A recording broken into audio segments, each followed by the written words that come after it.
Hello, hi Pooja. Thank you for taking the time out to speak to us. So, we're doing this thing at Bilori Journal where we're kind of connecting with the authors that we have worked with, just to get a deeper sense of, the pieces that they wrote for us, what might have, motivated them, not just in writing that particular piece, but in their journey as a writer and, in the work that they do.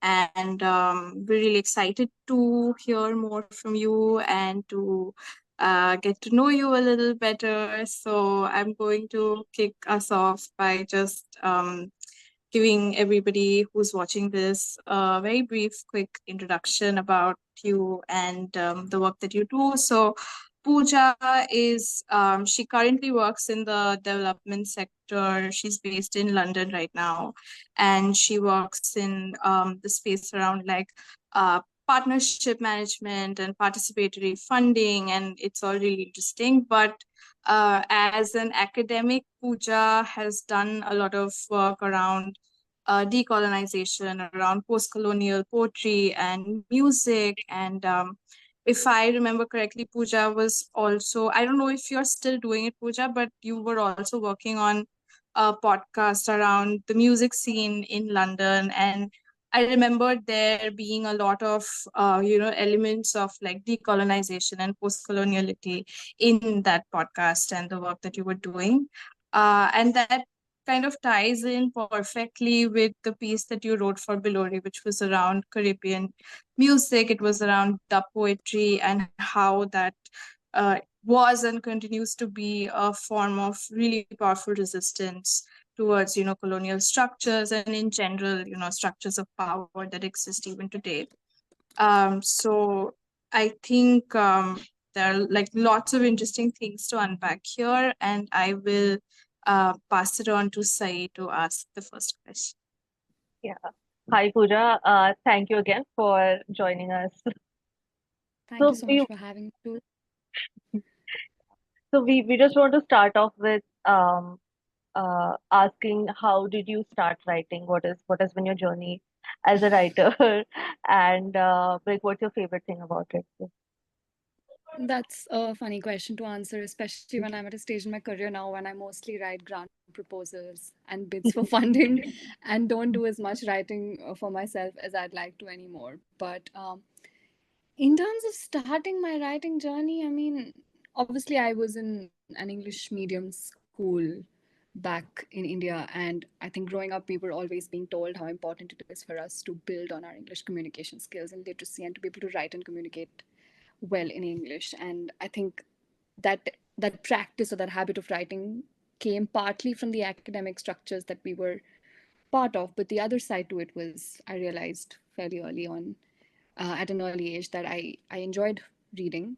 And of course, as you grow up reading, you pick up on styles of literature, of works of writers you like. And I think what writing has done for me growing up is just giving me a way to sort of compartmentalize the inner internal dialogues that go on in our heads on an everyday basis, because there are so many sort of stream of consciousness strands going on in our minds. And I think writing has been a way of processing that for me, like other than writing academically or creatively or for work. I also like sort of just journaling and writing for myself and not necessarily to like share with the readership or with people. And so it really started from that space of processing things going on in my mind internally. Um, was there a second question that you'd asked? No, it was just that I wanted like a comment popped up in my head. So have you always written in English, or did you ever read or write in your mother tongue as well, or any other languages?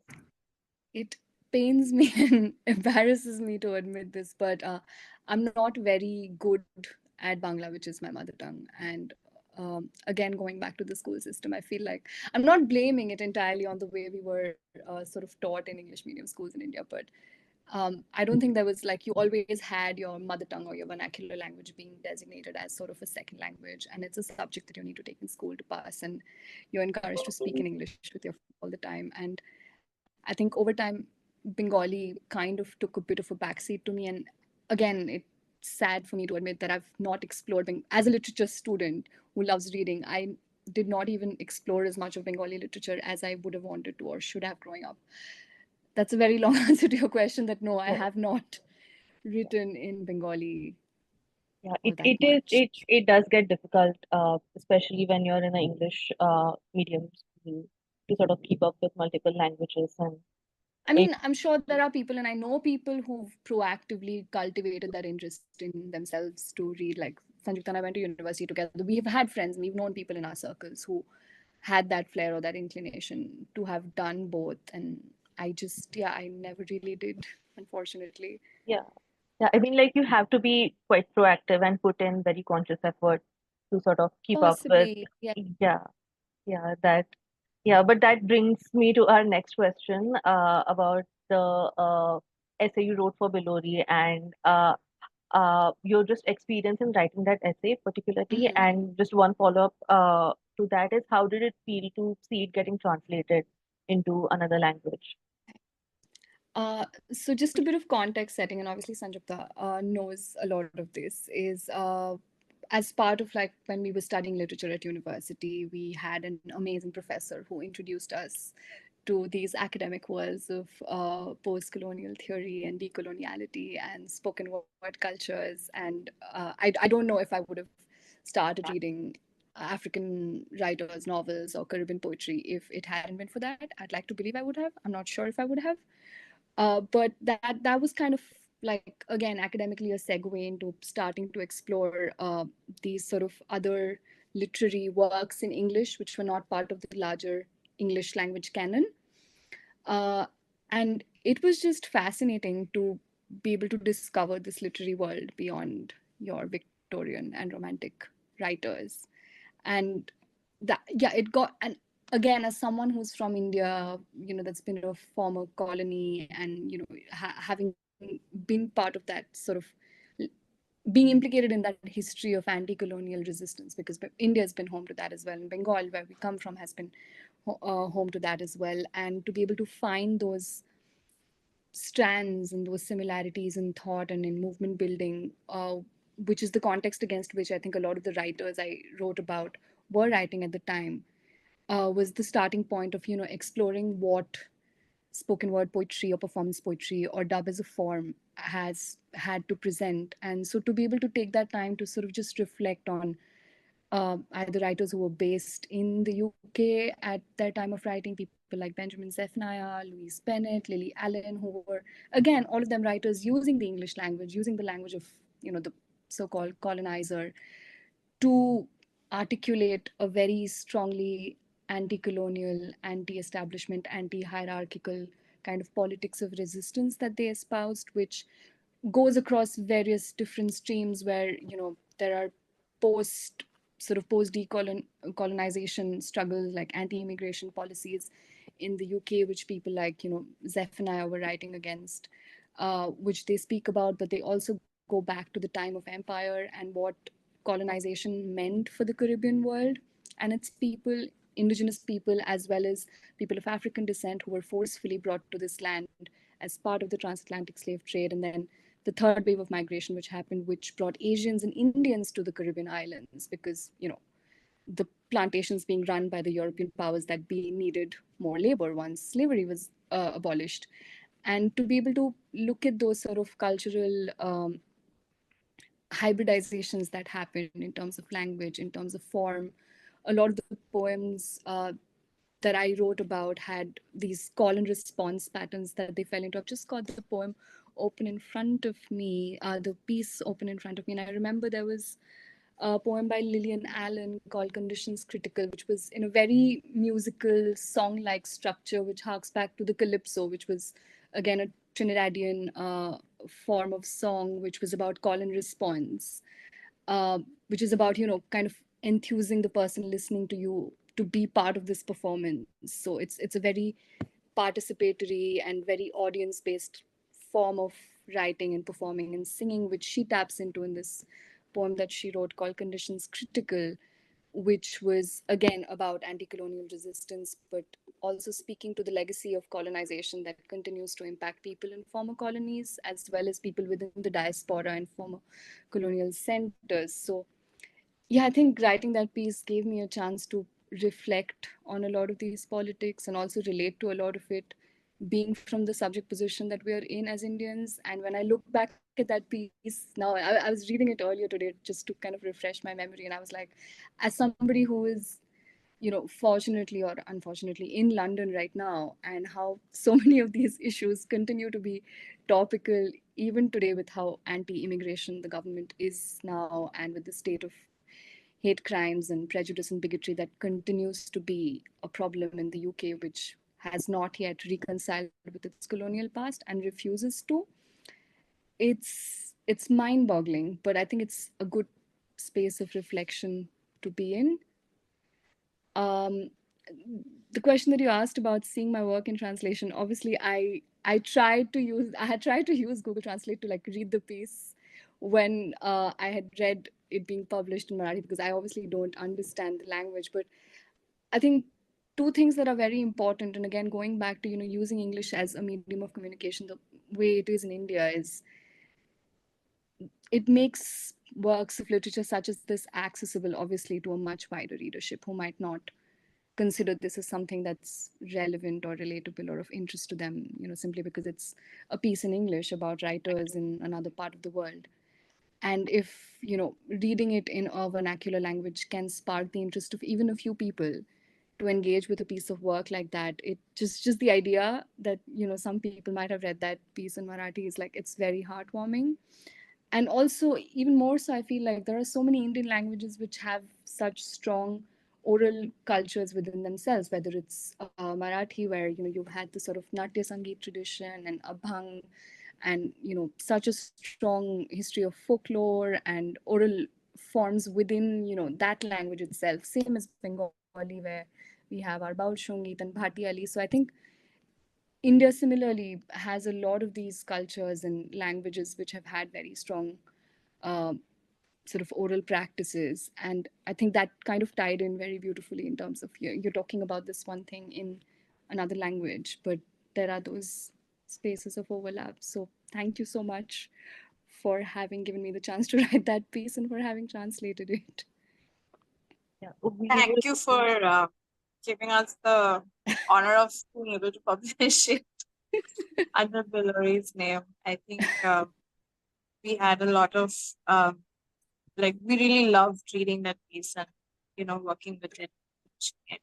And like while you were talking about this, I kind of also want, and maybe this is just like I'm sure there have been like so many other things that you worked on, but do you kind of see this piece informing your politics or your academic interests as you kind of went forward with your masters and Mm-hmm. the thesis that you worked on and all of the other like academic projects that you've been a part of? Very much so, because again, there's that point where you kind of question, why am I, as this Indian Bengali person, writing about Caribbean poetry? Like, it's cool that I'm interested in it, but like, you're kind of also occupying that position of someone who's an outsider to the culture. And I eventually, during my master's at SOAS, went on to write my thesis on like Afro-Latin diasporic music in London. And I remember a lot of the songs, like the discographies of artists I was looking at, were in Spanish.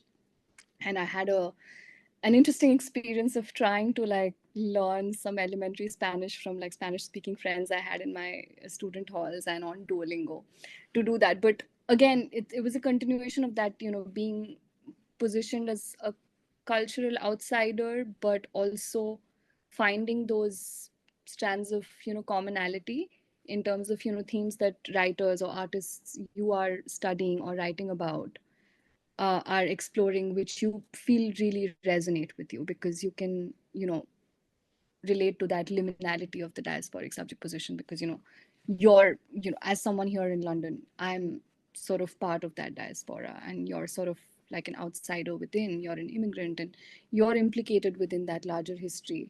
And I don't think at the time I wrote this piece I knew that I would end up coming here, but then I did. And so again, it feels like this cyclical going back to that piece and realizing just how much more strongly I feel about a lot of the things that, you know, writers I liked had written about and the way I can relate to it.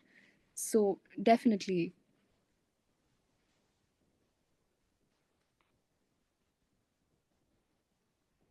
I'd say you can go ahead and So, ask her a last question. okay. Uh, yeah, so just to sort of coming to end of our chat, uh, what which are your favorite books or authors, or what would you recommend our readers or people in general that which is a must read? Yeah, it's hard to do favorites, but if it's okay, can I like maybe share like two or three of the last few Yes, like recent books that I've written, of which course. Yeah. really resonated with me and which I would maybe like recommend people go and read. So I've not been reading a lot of, I haven't had chance to read a lot of fiction in a while, but I read Elif Shafak's 40 Rules of Love.